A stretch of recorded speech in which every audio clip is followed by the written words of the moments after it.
And I really hope you are doing great. तो ये जो वीडियो है ये एक डिमांड पे लेक्चर एक डिमांड पर है। मेरे किसी सब्सक्राइबर ने मुझे कहा था कि एग्जाम है उसका, तो उससे पहले उसको ये वीडियो चाहिए थी। यहाँ पर हम आज क्या समझेंगे इस वीडियो में, इंटर रिलेशन यानी कि रिलेशनशिप क्या है किसके बीच में, क्रिमिनोलॉजी, क्रिमिनल लॉ और पिनोलॉजी। बहुत इजी एक्सप्लेनेशन भी है जो आप अपने एग्जाम में लिख सकते हो, अगर आप चाहो तो इस तरीके से भी लिखा जा सकता है, ठीक है, इस तरीके से भी लिखा जा सकता है। और बाकी यहाँ पे थोड़ा एक्सप्लेन करने के लिए मैटर है, इसमें से अगर भी आप कुछ चाहो तो, हालांकि वो वही चीज है जो इजी एक्सप्लेनेशन है, वैसे भी आप लिख सकते हो, ऐसे भी लिख सकते हो, जैसे भी आपको आप लिखना चाहो वैसे उसको लिख सकते हो, जितना भी आप रट पाओ। बेसिकली समझ तो जाओगे, लेकिन अब लिखने के लिए एग्जाम में अगर आपको लगातार लिखना है तो रटना तो पड़ेगा। रटना कोई गलत शब्द नहीं है कि बिना समझे रट लिया, नहीं। अगर आपको समझ में नहीं आएगा तो आपने अगर रटा भी होगा ना तो वो भूल जाओगे। तो ऐसा मत समझो कि रटना कोई गलत शब्द है, रटना कभी रटोगे नहीं, ऐसा नहीं होता। या ऐसे कह लो कि आपको लर्न करना पड़ेगा, वो ज्यादा अच्छा लग रहा है, थोड़ा सा फैंसी लग रहा है। अच्छा, अब क्या है inter relation criminology, criminal law और पिनोलॉजी के बीच में।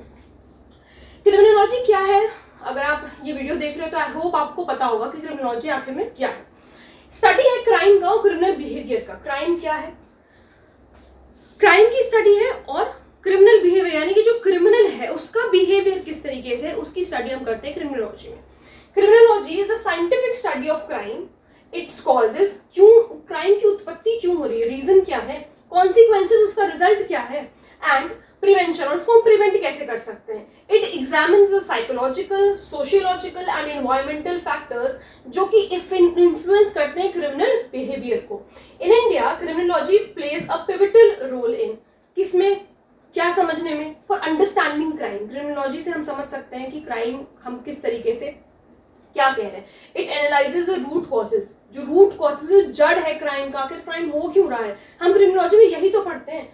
सच एज पॉवर्टी, पैसा नहीं है लोगों के पास, एजुकेशन इतनी ज्यादा नहीं है, हम चाहे कितना भी कह लें कि लोग डेवलप्ड हैं, हम लोग डेवलप्ड हैं, लेकिन अभी भी उतनी एजुकेशन लोगों के पास नहीं है जितनी होनी चाहिए थी इस समय तक। लैक ऑफ एजुकेशन है, या फिर आप कहो कि सोशल इनइक्वालिटी है, ठीक है। दूसरा क्या है, policy development. Insights from criminology help law makers craft laws, ठीक है, जो भी कुछ इनसाइट्स मिलते हैं क्रिमिनोलॉजी से, वो लॉ मेकर्स जो हमारी पार्लियामेंट है वो क्या करते हैं, हेल्प किस तरीके से कर रहे हैं, लॉज को क्राफ्ट करने में, that address the underline causes. क्या है, मतलब कि जो ग्राउंड रियलिटी है उसको देख करके ये पता करते हैं, क्या पता करते हैं लॉ मेकर्स, ये पहले पता करेंगे कि क्यों इस क्राइम की जरूरत है, सॉरी मतलब क्यों इस लॉ की जरूरत है, कहाँ से ये क्राइम इवॉल्व हो रहा है, क्यों हो रहा है ये सारी चीजें, ठीक है। कॉज ऑफ क्रिमिनल बिहेवियर की, ये लोगों का इस तरीके की मानसिकता आखिर है क्यों क्राइम हो ही रहे हैं देश में, ठीक है। फिर उसके बाद क्या है, तीसरी चीज रिहैबिलिटेशन। सो क्रिमिनोलॉजिस्ट स्टडी ऑफेंडर बिहेवियर, जो क्रिमिनोलॉजिस्ट होते हैं वो ऑफेंडर का जो बिहेवियर है, जिसने क्राइम किया है उसके जो है बिहेवियर को समझते हैं, पढ़ते हैं, ताकि वो अच्छे जो रिहैबिलिटेशन प्रोग्राम से हम फिर से जो है उस क्रिमिनल, जो भी कोई क्रिमिनल था जो कि अपनी सजा काट के आ चुका है, हम कैसे उसको सोसाइटी में री एंटर कराएंगे, ये सारी चीजें पढ़ी जाती हैं जब आप क्रिमिनोलॉजी पढ़ते हो तो स्पेसिफिकली, ठीक है। एम्ड एट रिड्यूसिंग डिसीजन, वही मतलब है कि क्या कहते हैं, क्राइम को रिड्यूस करने के लिए, ठीक है। Criminology provides the theoretical foundation for criminal law and penology bye identifying patterns in criminal behaviour and offering strategies for crime prevention. Criminology क्या प्रोवाइड करता है, थ्योरेटिकल यानी कि लिखी हुई चीजें हैं, फाउंडेशन क्रिमिनल लॉ की, और जो पिनोलॉजी है वो पैटर्न आइडेंटिफाई करता है क्रिमिनल बिहेवियर में और ऑफर करता है स्ट्रैटेजीज, किस तरीके की स्ट्रैटेजीज जिससे हम क्राइम को रोक सके, प्रिवेंट कर सके। अब देखो, criminal law the legal framework for justice. Criminal law in India is codified primarily in IPC, आप कह लो BNS, and procedural law like BNSS या सीआरपीसी, दोनों भी आप जो भी लिखना चाहो लिख सकते हो, दोनों लिखोगे तो ज्यादा बेटर रहेगा। It defines crimes, prescribes punishment. Crime को डिफाइन कर रहा है, क्राइम है क्या भाई, थेफ्ट क्या है ये हमें कहाँ पता चलता है, आईपीसी में पता चलता है, स्नैचिंग क्या है ये हमें कहाँ पता चल रहा है, उसमें पता चल रहा है बीएनएस में, और पनिशमेंट कहाँ पता चल रही है, पनिशमेंट भी आईपीसी बीएनएस में पता चल रही है। And lays down procedure for investigation, procedure कहाँ पता चल रहा है, बीएनएस में या सीआरपीसी में पता चल रहा है, किस तरीके का प्रोसीजर होगा, इन्वेस्टिगेशन का या ट्रायल का। Criminal law is directly linked to, criminal law किससे डायरेक्टली लिंक्ड है, क्रिमिनोलॉजी से और पिनोलॉजी से। क्रिमिनोलॉजी से कैसे लिंक्ड है, laws are often formulated, laws जो हैं वो अक्सर करके किस पे फॉर्मुलेटेड, मतलब किस पे बेस्ड होते हैं, ऑन क्रिमिनोलॉजिकल स्टडीज, जो क्राइम की जो स्टडीज होती है उस पे बेस्ड होते हैं, जो कि आइडेंटिफाई करती है सोसाइटल नीड्स को एंड क्राइम ट्रेंड्स। भाई देखो, हम पहले क्या करते थे, अब इसका एक बहुत ही क्लासिक एग्जांपल है, समझने की कोशिश करना। हम पहले क्या करते थे, थेफ्ट में ही जो है स्नैचिंग की सजा मिल जाती थी, लेकिन अब ये समझ में आया लॉ मेकर्स को कि उसी में स्नैचिंग की सजा देने वाला नहीं है, थेफ्ट में ही स्नैचिंग की सजा देने वाला नहीं, उसके लिए हमें एक अलग ऑफेंस चाहिए। तो ये जैसे जैसे हम डेवलप हो रहे हैं वैसे वैसे जो सोसाइटी की नीड्स हैं उसके हिसाब से चीजें और बढ़ती जा रही है, लॉ में और ज्यादा डेवलपमेंट होता जा रहा है, ठीक है। पनिशमेंट और स्ट्रिक्ट करी जा रही है। Penology it provides legal basis for sentencing offenders to punishment और rehabilitation programmes. For example section 377 of the IPC, आपको पता है कि क्या है ये सेक्शन, वाज रीडिफाइंड फॉलोइंग, उसको दोबारा से रिडिफाइन किया गया। आधा पार्ट आपको पता है कि उसका अनकॉन्स्टिट्यूशनल किया गया, लेकिन आधा पार्ट तो अभी भी जिंदा है, ठीक है। अब हालांकि आईपीसी नहीं है, लेकिन आईपीसी के उससे इसको समझने की कोशिश करना। Was redefined following societal changes and criminological insights into human rights and morality. This demonstrates how criminological research influences legal reform. ये एक डेमो है, जैसे हमें ये पता चलता है कि क्रिमिनोलॉजिकल रिसर्च किस तरीके से वर्क करती है, किस तरीके से इन्फ्लुएंस करती है, ताकि लीगल रिफॉर्मेशन होता रहे समय समय पर, जब जब जरूरत पड़े तो हम उसे खत्म कर सकें। हमें कोई चीज अगर खत्म करनी, जैसे अडल्ट्री खत्म करी गई, जो भी चीजें हमें सोसाइटी के आगे बढ़ते बढ़ते डेवलपमेंट होते होते जो चीजें हमें खत्म करनी है वो चीजें खत्म होती रहे। या मान लीजिए कि आधा पार्ट किसी सेक्शन का हमें अनकॉन्स्टिट्यूशन करना है, तो भाई ये सब कैसे पता चल रहा है, ये सब ऐसे ही तो पता चल रहा है, इन स्टडीज से ही तो पता चल रहा है। हम जब हम क्रिमिनल बिहेवियर समझ रहे हैं, ये सारी चीजें सब समझ रहे हैं, तभी तो ये सारी चीजें पता चल रही है कि क्या चीज हमें खत्म करनी है और क्या चीज हमें डेवलपमेंट के हिसाब से अब रखनी है, ठीक है। अब पिनोलॉजी देखो क्या है, पिनोलॉजी क्या है, एक स्टडी है पनिशमेंट की। Penology focuses on the punishment of offenders, किस पे फोकस कर रही है कि ऑफेंडर्स को पनिशमेंट कौन सी देनी है, एंड देयर ट्रीटमेंट, और उनका ट्रीटमेंट किस तरीके से होगा, ठीक है। जब मतलब उनको ये पनिशमेंट वगैरह मिल रही है, it aims to ensure that punishments just हो, इफेक्टिव हो और रिहैबिलिटेटिव। मतलब ऐसा ना हो कि बंदा अगर अंदर जा रहा है जेल में तो और खराब आदमी निकल करके बाहर आ रहा है, नहीं, और मतलब क्रूर आदमी निकल करके बाहर आ रहा है, ऐसा नहीं होना चाहिए। अगर वो जा रहा है तो अच्छे से रिफॉर्म होकर के वापस आ रहा है, ठीक है, ताकि हम उसे सोसाइटी में री एंटर कर सके। अगर वो और खराब होकर आ रहा है तो सोसाइटी में रहेगा तो और नुकसान ही पहुंचाएगा, सही तो होने से रहा, ठीक है। इन इंडिया कितने टाइप की पनिशमेंट है, penology examines various forms of punishment under section 53 of IPC, example imprisonment, fine. अब बीएनएस का क्या सेक्शन है देख लेना, मुझे याद नहीं है, ठीक है। Rehabilitation says modern penological approaches emphasize reforming offenders rather than purely punitive measures। भाई अगर आप उनको सजा ही देते रहोगे, जेल में ही डाल दोगे, तो वो कैसे रिफॉर्म करेंगे? उनको रिफॉर्म करना ज्यादा जरूरी है, उन्हें रिहैबिलिटेट करना ज्यादा जरूरी है। फिर से वही बात आ गई कि हमें उनको सोसाइटी में री एंटर भी तो करवाना है, ठीक है। Criminological input, criminologist provide data on offender behaviour, एक डेटा वो प्रोवाइड करते हैं ऑफेंडर के बिहेवियर के ऊपर, टू डिजाइन इंडिविजुअलाइज्ड रिहैब। मतलब एक बंदा मान लीजिए अलग अलग इंडिविजुअल्स के हिसाब से रिहैबिलिटेशन प्रोग्राम्स होते हैं, सबके लिए ग्रुप में एक ही नहीं होगा, जैसा बंदा उस तरीके का उसका, मतलब जैसी बीमारी वैसा इलाज, ठीक है, जैसी बीमारी वैसा इलाज, ठीक है। Penology ensures that punishment aligns with both legal principles and criminological findings about human behaviour. Penology क्या इंश्योर करती है कि पनिशमेंट भी सही से अलाइन हो, पनिशमेंट भी सही से मिले, लीगल प्रिंसिपल्स और जो भी क्रिमिनोलॉजिकल फाइंडिंग्स है उसके हिसाब से, ठीक है, ह्यूमन बिहेवियर जिस तरीके से हो रहा है। अब देखो इंटरडिपेंडेंस क्या है इन तीनों की, क्रिमिनोलॉजी की, क्रिमिनल लॉ की, पिनोलॉजी की क्या है। क्रिमिनोलॉजीज रोल, क्रिमिनोलॉजी का क्या रोल है क्रिमिनल लॉ को शेप करने में?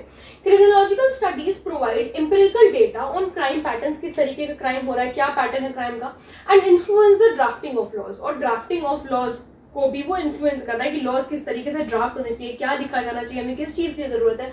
For instance understanding mains Riya criminal intent को अगर हम समझना चाहें तो वो डिफाइन करता है ऑफेंसेस को under Indian law. Criminal laws link with penology. अब इसका क्या लिंक है पिनोलॉजी से?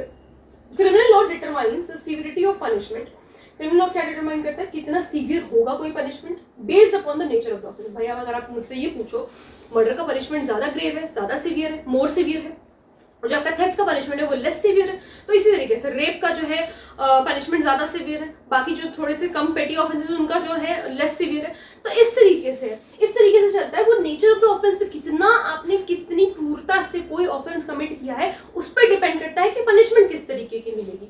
Penology applies these legal provisions to implement appropriate punitive और rehabilitative measures। पिनोलॉजी अप्लाई करती है यानी लीगल पिनोलॉजी जो है इन लीगल जो है प्रिंसिपल्स को, इन प्रोविजंस को अप्लाई किया जाता है जिससे कि हम इंप्लीमेंट कर सकें, चाहे हमें प्यूनिटिव मेजर्स चाहिए, ठीक है।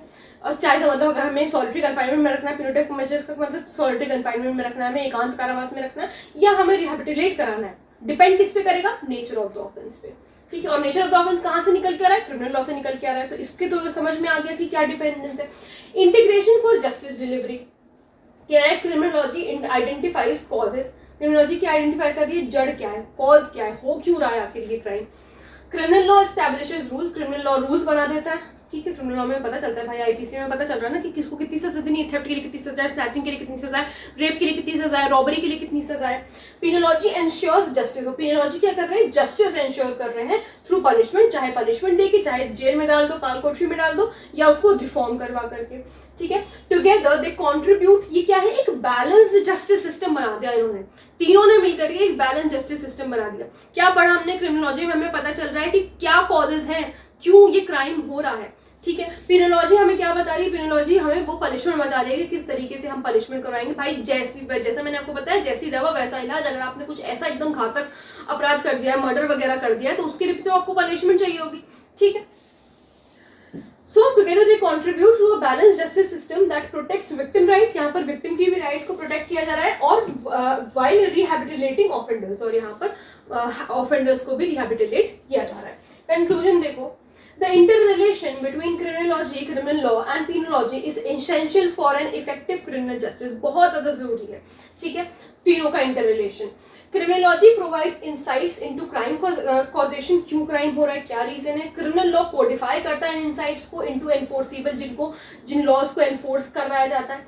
पिनोलॉजी ये इंश्योर करता है कि ये सारे लॉज जो है इंप्लीमेंट हो सही तरीके से और अप्रोप्रिएट पनिशमेंट दी जाए, ठीक है। और रिहेबिलिटेटिव अगर कोई मेजर्स देने तो वो भी दिए जाए। This symbiotic relationship not only addresses crime, सिर्फ क्राइम को एड्रेस नहीं कर रहे हैं, but also promotes societal wellbeing, society की भी ग्रोथ हो, वेलबींग हो सोसाइटी का, by balancing deterrence with rehabilitation. Deterrence का क्या मतलब है कि रोका जा रहा है, प्रिवेंट किया जा रहा है कि आपको ये दोबारा से ये जो आपने किया है ये नहीं करना है, ठीक है, रोका भी जा रहा है, और साथ साथ जो है ऑफेंडर्स को रिहेबिलिटेट भी किया जा रहा है depending upon the nature of the offence. अब देखो, अब यहाँ पर वो दिमाग मत लगाने बैठ जाना कि जो हैबिचुअल ऑफेंडर्स हैं तो क्या उन्हें भी रिहेबिलिटेट किया जाएगा। भाई जो ऐसे ऑफेंडर्स हैं वो तो उनको तो जेल में ही पूरी जिंदगी काटनी होती है, लेकिन मान लीजिए अगर कोई फर्स्ट टाइम ऑफेंडर है, किसी ने मात्र कोई थेफ्ट किया है किसी चीज का, तो आप उसे जिंदगी भर के लिए जेल में नहीं डाल सकते ना।